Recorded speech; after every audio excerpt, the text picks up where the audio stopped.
ഇത് കണ്ട ഒരു സാധനം നമ്മളിങ്ങനെ കറക്കി നോക്കുവാണേ. നമ്മൾ വഴിയിൽ ഈ വലിയ ഈ കമ്പിയൊക്കെ കൊണ്ട് ഇങ്ങനെ വേലിയൊക്കെ തീർത്ത് വെച്ചിരിക്കുമല്ലോ, വണ്ടി താഴോട്ട് പോകാതിരിക്കാനായിട്ട് വലിയ ഗർത്തങ്ങളുള്ള സൈഡിൽ. അപ്പോൾ അങ്ങനെയുള്ള സ്ഥലമാണ് ഇതേ. ഇത് ശരിക്കും കമ്പത്തേക്കുള്ള ഇറക്കമാണ്. 18 ഹെയർ പിന്നുകളുകൾ ഇറങ്ങി വേണം താഴെ ചെല്ലാനായിട്ട്. വലിയ ഒരു മല ഇറങ്ങി താഴെ കമ്പത്ത് ചെല്ലുന്ന ഒരു വഴിയാണിതേ. അപ്പോൾ ഈ വഴി ഇങ്ങനെ നമ്മൾ ഇറങ്ങി പോകുന്ന വഴിക്ക് നമ്മൾ വ്യത്യസ്തമായിട്ടുള്ള ഒരു കാഴ്ചയാണ് ഈ കാണുന്നത്. അതായത് വണ്ടി ചെന്ന് ഇത് തട്ടിക്കഴിഞ്ഞ് കഴിഞ്ഞാൽ ഇത് ചക്രം പോലെയാണ്, ഇത് ഉരുളും. അപ്പോൾ ആ ഉരുളുന്ന അതിൽ ചെന്ന് ഇടിച്ചു കഴിഞ്ഞാൽ വണ്ടി തിരിഞ്ഞു വരും. വണ്ടി അങ്ങോട്ട് ചെന്ന് നിൽക്കില്ല. അപ്പോൾ വണ്ടിക്ക് കാര്യമായിട്ടൊന്നും പറ്റത്തൊന്നുമില്ല ഇതിലിടിച്ച് കഴിഞ്ഞാൽ. ഒരു തെർമോക്കോളിൻ്റെയൊക്കെ പോലെ അല്ലെങ്കിൽ ഒരു സ്പോഞ്ചിൻ്റെയൊക്കെ പോലുള്ളൊരു സംഭവമാണ് ശരിക്കും അത്. അതല്ല എങ്കിലും അത് പിടിച്ച് കറക്കി കഴിഞ്ഞ് കഴിഞ്ഞപ്പോൾ എനിക്ക് അങ്ങനെയൊക്കെയാണ് തോന്നിയത് കേട്ടോ. അപ്പോൾ ഈ വലിയ താഴോട്ടൊക്കെ വലിയ ഗർത്തമാണ്, പുലിയൊക്കെ ഉള്ള സ്ഥലമാണ് ഇത് കേട്ടോ.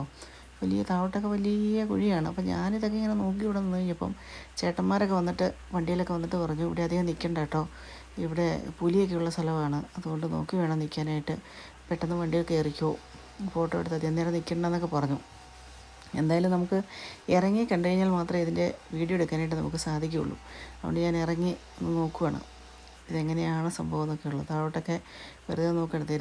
എപ്പോഴും വണ്ടിയൊക്കെ വരുന്നുണ്ട് ഇപ്പോൾ ഈ സമയത്തൊക്കെ. രാത്രിയിലൊക്കെ ഇതിൽ വരുന്ന ആളുകൾ ശ്രദ്ധിച്ചൊക്കെ വേണം വരാനായിട്ട്. പുലിയൊക്കെ ഉണ്ട്. നമ്മളൊരു കേഴയാണ് കാണുന്നത്.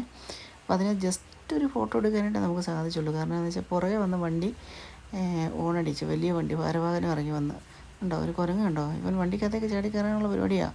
എന്തായാലും വേഗം ഞാൻ ചില്ലൊക്കെ കയറ്റി വെച്ചു കേട്ടോ, അല്ലെങ്കിൽ നമുക്കറിയാം ഇപ്പം നമ്മളെ ആക്രമിക്കും, ഫോണൊക്കെ പിടിച്ച് മേടിച്ചുകൊണ്ടങ്ങ് പോകും. അപ്പോൾ അതുകൊണ്ട് ഇതുണ്ടോ, ഇതിങ്ങനെ താഴോട്ട് വലിയൊരു മല ഇറങ്ങിയാണ് ചെല്ലുന്നത്. അതുകൊണ്ട് 18 ഹെയർ പിൻ വളവെന്നൊക്കെ പറയുമ്പോൾ തന്നെ നിങ്ങൾക്ക് മനസ്സിലാവുമല്ലോ എത്രത്തോളം ഇറക്കം ഉണ്ടാകും എന്നുള്ളത്. വലിയ വളവുകളാണ്. എങ്ങനെയും കയ്യിൽ നിന്ന് വണ്ടിയൊന്നും പോയി കഴിഞ്ഞാൽ താഴെ ചെന്നാൽ നിൽക്കുകയുള്ളൂ. അതായത് വലിയ വനവും കാര്യങ്ങളൊക്കെ ആയതുകൊണ്ട്, വലിയ അപകടങ്ങളൊക്കെ നടക്കുന്നൊരു സ്ഥലമായതുകൊണ്ട്, വഴിക്ക് വേണ്ടത്ര വീതി ഇല്ലാത്തതുകൊണ്ട്, ഫോറസ്റ്റിൻ്റെ ഏരിയ ആയതുകൊണ്ട് ഇവർ ഒരു രീതിയിലും റോഡുകളൊന്നും വീതി കൂട്ടി പണിയാനൊന്നും തയ്യാറാകില്ല. അതുകൊണ്ടുള്ള പ്രശ്നം കൂടിയാണെന്ന് എനിക്ക് തോന്നുന്നു കേട്ടോ. ഇവിടെ വഴിക്കൊട്ടും വീതിയൊന്നുമില്ല.